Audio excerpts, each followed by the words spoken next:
নমস্কার বন্ধুরা, আপনারা দেখছেন কৃষি বিষয়ক ইউটিউব চ্যানেল গ্রামীণ কৃষক। আর আপনাদের স্বাগত জানাচ্ছি আমি আপনাদের বন্ধু চাষি তপন। বন্ধুরা, আজকের ভিডিও হচ্ছে বাদাম চাষের শেষ পরিচর্যা নিয়ে। অর্থাৎ এই ভিডিওতে রয়েছে বাদামের ফলনের যে গুণগত মান, অর্থাৎ বাদামটা কতটা পরিমাণে পুষ্ট হবে সেই বিষয় নিয়ে। বন্ধুরা, এই ভিডিওতে আজকে আলোচনা করব আপনাদের বাদাম যেগুলো ভুয়ো হয়ে যায়, দানাটা ঠিক পুষ্ট হয় না, কম সংখ্যক দানা পুষ্ট হয় এবং বাকিগুলো কিন্তু ভুয়ো থেকে যায় বা ভুয়ো হয়ে যায়, পাকার সময় পায় না। তো সমস্ত বাদামগুলোকে আপনি একসঙ্গে কী করে পাকাবেন সেই বিষয় নিয়ে। তো বন্ধুরা, আমরা যখন বাদামটা তুলি, গাছ থেকে ছিঁড়ে নিই, তখন আমরা দেখি গাছের মধ্যে 75% বাদাম তোলার যোগ্য হয়, বাকি 25% বাদাম কিন্তু তুলতে আমরা পারি না, কারণ ওর মধ্যে দানা পুষ্ট হয়, দানা থাকে কিন্তু দানাটা পুষ্ট হয় না। তো এই যে সমস্যাটা থেকে যায়, তো এই সমস্যাটা দূরীকরণের জন্য আজকে যে টিপসগুলো আমি বলবো, বন্ধুরা এটা ফলো করবেন, দেখবেন আপনার 85% থেকে 95% পর্যন্ত বাদাম কিন্তু আপনার তোলার যোগ্য হবে।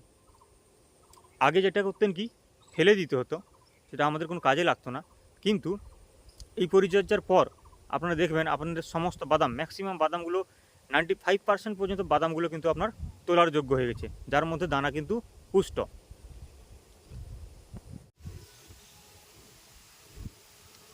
বন্ধুরা, এই যে বাদামগুলো দেখছেন, দেখুন বন্ধুরা, এগুলো একটু কালচে রকমের হয়ে গেছে, এগুলো কিন্তু পেকে গেছে। এই যে এগুলো দেখছেন, এগুলো কিন্তু পেকে গেছে। বন্ধুরা এটা দেখুন, ওদের মতোই কিন্তু সাইজ, কিন্তু এর মধ্যে আমি ছেঁটে দেখাচ্ছি, এর মধ্যে বাদাম রয়েছে কিন্তু ওটা পুষ্ট হয়নি। এই দেখুন বন্ধুরা, বাদাম রয়েছে কিন্তু পুষ্ট হয়নি। তো আরও আছে বন্ধুরা, দেখুন এটার মধ্যেও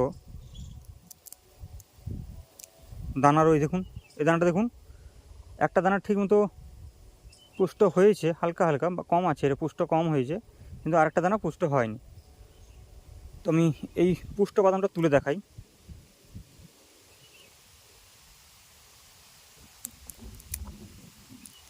দেখুন বন্ধুরা, বাদামটার ভেতরের অংশটা, বাদাম কিন্তু পুষ্ট হয়ে গেছে, এগুলো কিন্তু পেকে গেছে, তোলার যোগ্য।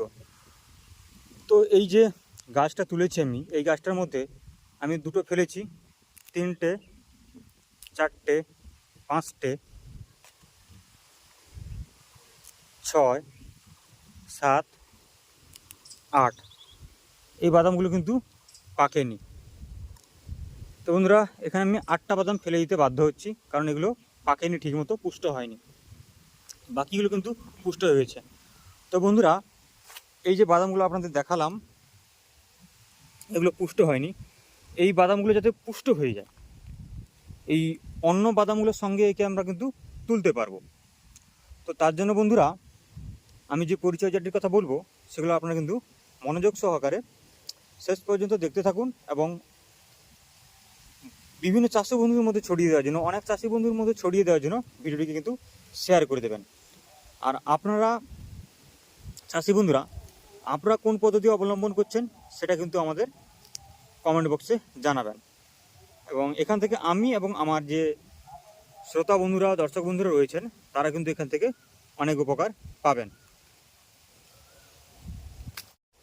বন্ধুরা, এই ভিডিওটিতে অনেক গুরুত্বপূর্ণ তথ্য রয়েছে, আপনারা এটাকে না টেনে টেনে দেখে সম্পূর্ণ ভিডিওটাকে দেখবেন, এবং এই ভিডিওটিকে বিভিন্ন চাষি বন্ধুর মধ্যে ছড়িয়ে দেওয়ার জন্য আপনারা কিন্তু ভিডিওটিকে অসংখ্য মাত্রায় শেয়ার করে দেন। এবং এখানে বন্ধুরা, আপনারা যে কোনো একটা কমেন্ট করতে পারেন আপনার চাষের বিষয়ে, আর সেই কমেন্টে যথাযথ রিপ্লাই কিন্তু আপনাদের দেবো। এবং বন্ধুরা, যদি ভিডিওটি ভালো লেগে থাকে তাহলে একটা লাইক করবেন।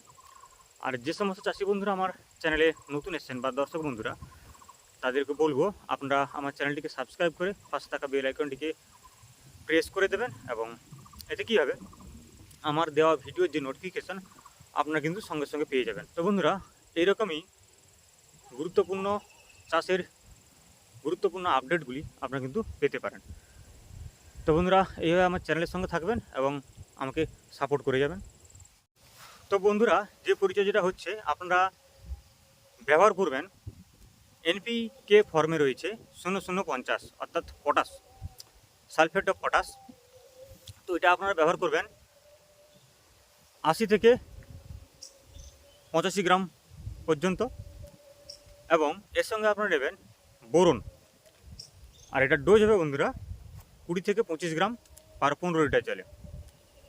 আর বন্ধুরা আরেকটা জিনিস দেখাই, আপনারা যেটা না দেখালেই নয়, আমার হাতে দেখছেন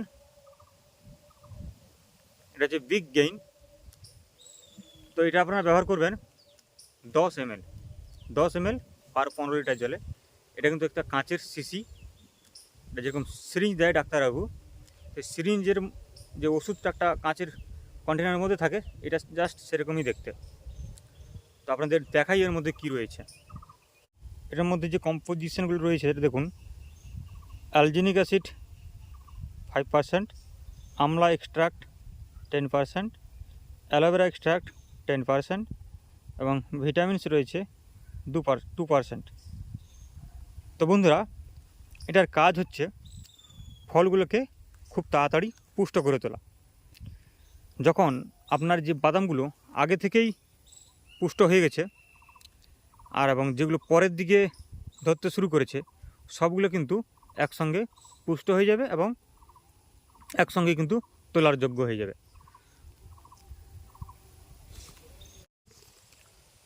তো বন্ধুরা এই ছিল আজকের ভিডিওটি যদি ভালো লেগে থাকে তাহলে লাইক, শেয়ার, কমেন্ট করবেন এবং চ্যানেলটিকে সাবস্ক্রাইব করবেন। বন্ধুরা আশা করছি ভিডিওটি ভালো লেগেছে এবং দেখা হবে আপনাদের সঙ্গে আগামী পর্বে। ততদিন কিন্তু আপনারা ভালো থাকবেন।